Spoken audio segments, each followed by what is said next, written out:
Anthony, right now I will ask questions from the audience that we have. First one,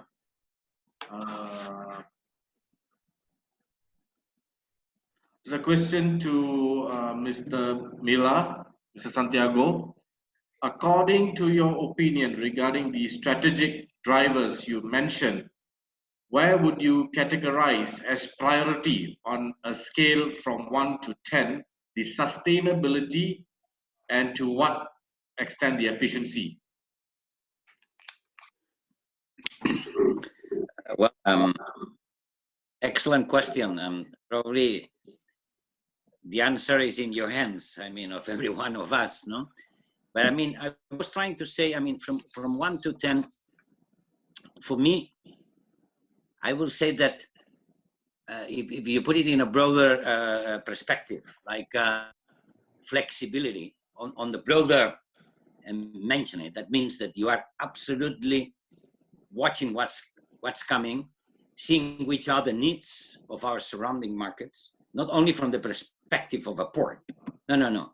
Which are the needs? We are very much involved in our society, in the development of our society, in economical, social, and environmental issues on sustainability. That means that we will need to work in a different way, be much more flexible, because we have to see the scenarios, what they will demand.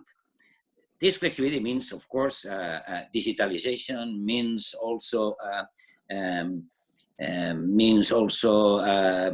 not to put everything on capacity. That many times on ports we are showing that we have nice terminals, a lot of cranes, and good infrastructure, right? This is, of course, a need. But we need something else. We need to put all that, and also you see the shipping lines as well, with huge vessels and so on. That's depending on the capacity we have to adapt ourselves and all this infrastructure and all the services we provide together with the infrastructure, how we follow this new scenario. But we don't know exactly what's going to be, but it's going to be different in many ways. So, and that means that we need to open mind, whatever expression you like, but I mean, it's hard for me to say from 1 to 10 to prioritize. I think they are coming all together, and even we put some more. But this change of mentality, no more talking about boxes and cargo and tons and amounts of physical units. We need to adapt ourselves to the society needs on this broader aspect. Thank you, Mr. Mila. Anyone else would like to comment, or could we go to the next question?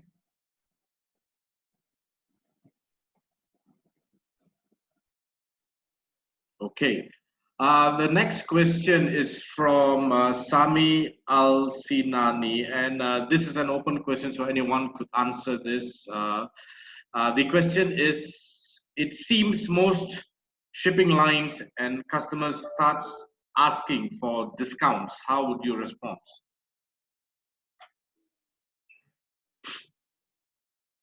Could you repeat it, please? Because I couldn't hear you. Sorry. Oh, okay. I heard some. Okay. This question is generally open for everyone. The question is: it seems most shipping lines and customers start asking for discounts. How would you respond? Well, I'll take this question. I'll start with this going on. I think, yes, we have seen that. I think it's a repeat of 2008, 2009, where shipping lines hurt. But at the same token, shipping lines have also offered to ship to their customers extended transit times at a price, right? I think this COVID pandemic is something I think shipping terminals have always tried to advocate. Maybe it's time to look at flexible pricing. If your volumes are down, do you want to pay the same premium or the same flat price? Today, we have one price for all. Whether you bring a ship in that has 300 moves or 1,000 moves, you deploy 3 cranes, 5 cranes, it's one price fit all. Same as for productivity levels. I think aside from, yes, they are asking for discounts. They are hurting, right? terminals are hurting. We have to give, I think we are compelled to give our discounts, right? We share the pain with our customers, but it has to be a trade-off, right? As I pointed in my presentation, and I think my colleagues are the same, it's a very high capex industry, and we're strategic. We need to keep ourselves open. We need to operate, right? But it's also costing us. So it's a two-edged sword. If we don't give, what happens? They move to another terminal. If we give, how much can you give? I would rather see this as a partnership and try to stretch it a little bit further, and looking probably now at the new normal to see how we can have some form of favorable pricing into our contracts. Thank you, Ian. Anyone else would like to add to that? I cannot, if you like. Something? No, go ahead. For you first. Go ahead, Captain. Thank you, Santiago. I think Ian has put it in a nice way, where there has to be a trade-off between whoever's asking for the discounts, whether it's the lines, whether it's our customers, our tenants, our port community, a whole lot of people actually down the chain here. Of course, we need to prioritize. We've got shipping lines who are one of our major clients, and some of them have asked us for a blanket up to 70% discounts, and we can understand where they're coming from. They are all being hit. Some of their ships today, calling for blank sailings, and the occupancy rate on board is really very low, and therefore I think we have to look at a variety of reasons, a variety of excuses, factors that we all can work on. So what we are doing here is we are keeping the lines open.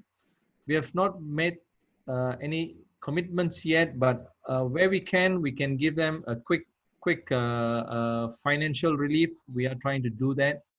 But on long term, I think we will have to sit down and understand really how badly they are affected and how badly we are going to be affected, or we are affected. So it is something that we can't come up with all the solutions immediately. We are telling them that, okay, for a short term, we can give them some relief, but on a longer term, let's see how we can work together for a longer relationship. On the land side, we have the same problems from our port users, our exporters, our importers. They are saying that their industries have been hit, their manufacturing has been hit, they are incurring storage charges, and this is where we're also talking to them, where we can provide them some kind of relief. We did earlier, in the sense that we had a problem here because we're only allowing the essential goods to move. The non-essentials were caught in the port, and they were actually accumulating the storage charges. And whenever we had a chance to give them a waiver, we did, because they could not move them genuinely. So it's on a case-by-case basis, but I'm sure they are expecting more. So the government and the Port Authority are working together with the industries here, and we'll see what more can be done. Thank you, Captain Subra. I have a question here for Ian. The question is, this is from Mr. Steve Cameron, and his question is, how much of the new automation and home working practices do you think will become common practices? Well, I think we're getting used to this. I think to be very honest about it, I think at the moment, being compelled to do this, I think we find ourselves being more productive. As part of the group, we're looking at different roles where they can actually work in this manner in the longer term. I think it will rechange a lot of things that we do. I think for one thing, it's travel. We travel a lot, as you can imagine, with the global port group. This is something that first thing we put a freeze on this, and we probably will not start till probably mid Q2 when things happen, right? So non-essential travel disappears. As I said, we had our central planning, which worked from a centralized location. Now we work from home, and it's even working. It's seamless, right? So I think this is the new normal. I think we need to appreciate this and embrace this. right? It can lower a lot of our costs as well as a business, right? Where we have offices around the world, people sitting in multiple offices. Maybe this is this way forward. I think this is something that even our industry, will have to rethink how we do things. Consultants, how we interact with consultants. We have a lot of training now online. In fact, as I think Captain Subra pointed, zero training. Everything's done online. Every week, there are 2 or 3 programs we have to do as part of our from our own academy that we have to participate in. And it's also not only about work, but it's also how to conduct ourselves, how to be professional, right? In this environment. I think this is the new normal as far as work is concerned. Thank you, Ian. I now have a question from Mr. Nishal Soredu from Royal Haskellings for Mr. Mila.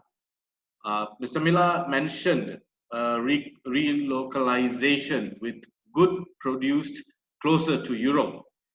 Is that really viable given the much higher cost of salaries in Europe compared to developing economies?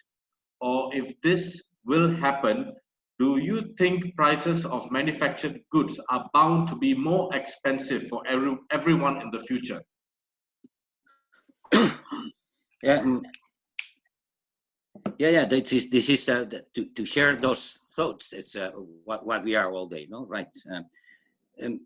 From one side, you have the global markets and what has happened now, that you have the productions anywhere in the world, and then the consumption areas and how we are developing all this distribution and so on. But what I'm saying is that I put in a question mark the former model. So I know that some of the companies say, why not to start thinking about relocation and maybe a closer location, that if something similar happens, we will not have such a huge problem for the distances and so on. Why not? I mean, I'm not saying, I already said at the very beginning that I'm not saying which is going to be the future scenario, because we are not on the bottom line. We are not knowing how long that will take. But in any case, yes, I think it's a good exercise to start thinking about what we did before, which is the consequences of our model when something like this happens, this disruption and so on, that could be different ones. This one is coronavirus, but could be, as I said, a cyber attack. It could be many other things.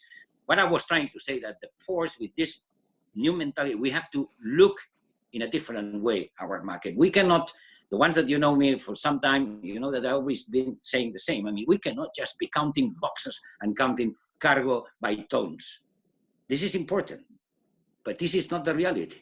You see how different effects the virus is affecting on different sectors. So we cannot treat everybody the same. I'm talking about, of course, my own system in Spain that is not flexible, that we are tight and we cannot react to the market and the social needs. That's what that we need to change, definitely. And that means flexibility.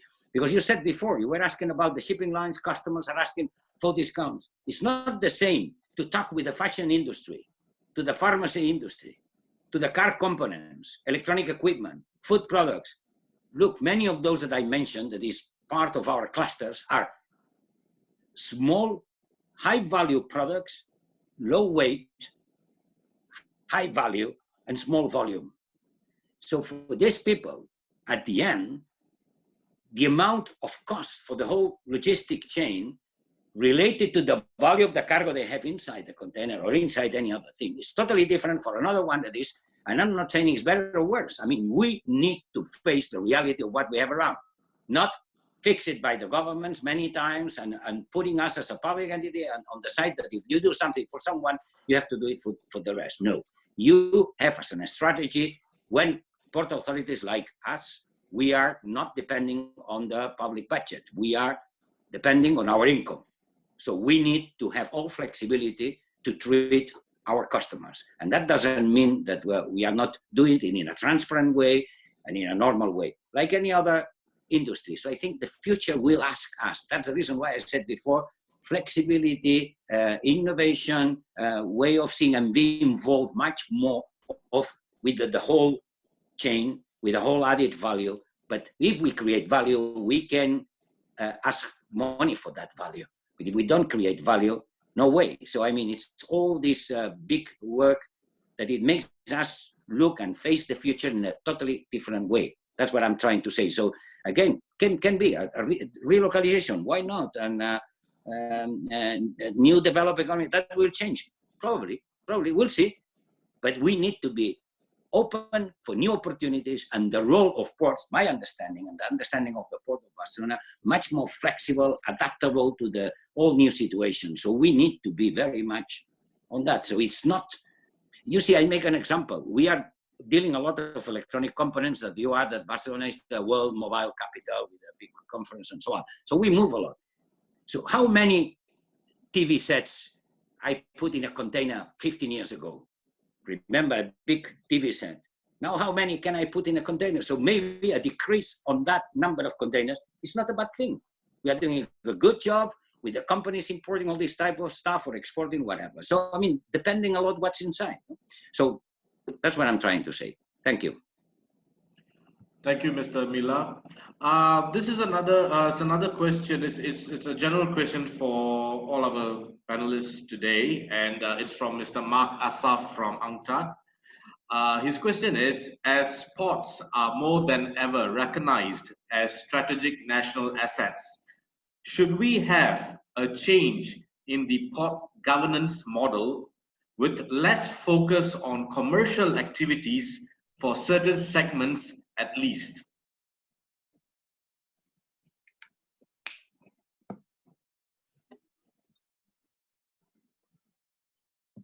Subra, perhaps. Anyone? May I suggest that Subra answers this question? Yeah, we're asking for help, I'm Subra. not sure if I've got the question fully understood, but I'll try it.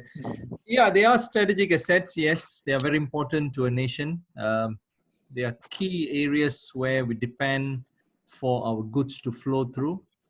But they have to be open to all sectors. I think we have seen even commercial ports who don't have facilities for cruise are being used as cruise berths, although they don't have a full-fledged terminal.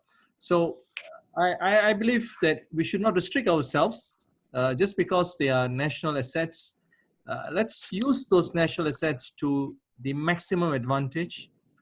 Trade is by far the most important component for our survival. Of course, national security is important as well.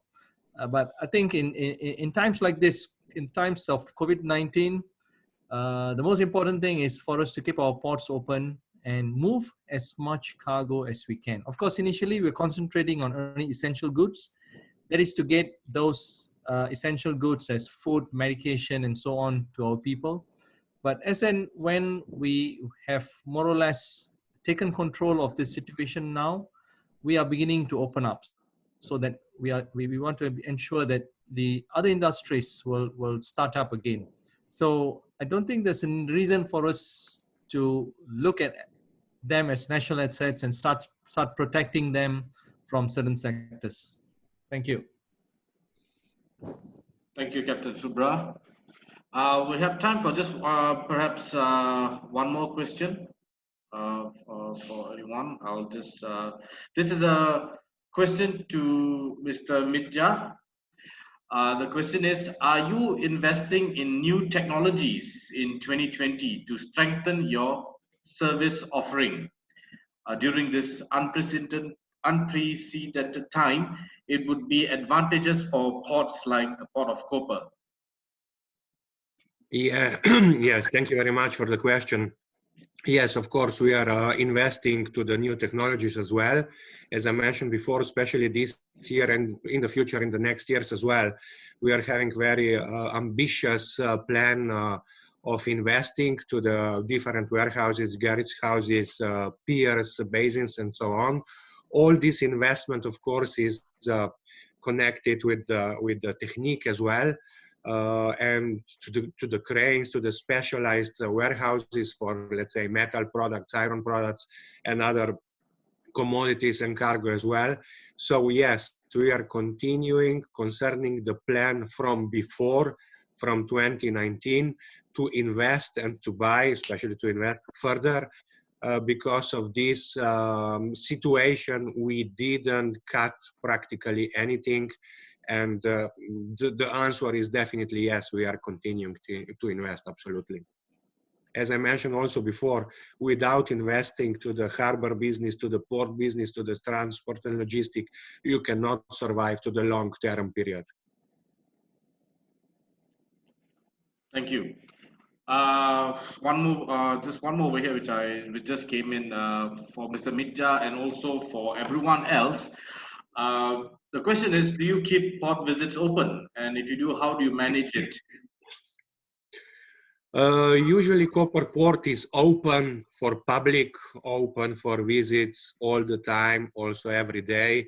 A few times here we are organizing also so-called Port of Koper Day or Harbor Day, when we are focusing on showing the port to everybody by bus, by bicycles, and also from the seaside with the small boats. But just now, from the 13th of March further on, the port is closed for public, the port is closed for visits, the port is closed also for business visits. And in this very moment, we don't know when will be open, when we will open it. So I believe the other ports as well, you know, for the neighbor ports, but yeah, the answer on the question is in this very moment, the port is closed for visits. Thank you, Mitja. Well, ladies and gentlemen, thank you very much for your questions, and a special thank you to our esteemed moderator, Anthony, for joining us today and moderating the webinar for us today. I would also like to take this opportunity to thank our distinguished panelists, Captain Subra, Santiago, Ian, and Mitja, for preparing their materials and joining us today for our webinar. The presentations given today and the recording of this webinar will be available for all registered delegates on Monday next week. Thank you all for viewing this webinar and for your attendance. We hope this webinar has been valuable and insightful. Please join us next week on Friday, the 8th of May at 5 p.m. Hong Kong for the 4th Transport Events webinar entitled Current Challenges and Future Opportunities for Ports and Logistics in Africa. A must-attend webinar for anyone doing business with ports and terminals in Africa. So please register at your earliest convenience from Monday, as registrations will be limited. Please may I ask everyone to follow us at Transport Events on LinkedIn and visit our website at www.transportevents.com for latest information on our market-leading regional events and webinars. You may contact me directly at ajay@transportevents.com for further assistance. My name is spelled AJAY @transportevents.com. May I also invite companies to email me to find out how you can have your company's latest full color logo branded as a principal sponsor before, during, and after next week's webinar. On that happy note, may I wish our esteemed moderator, our wonderful speakers, and our viewers everywhere in the world a very happy Labor Day tomorrow, Friday, the 1st of May, and looking forward together to happy days ahead. So this is goodbye from now from me and my colleagues from Transport Events until we meet again next Friday, 8th May at 5 p.m. Hong Kong. Thank you very much.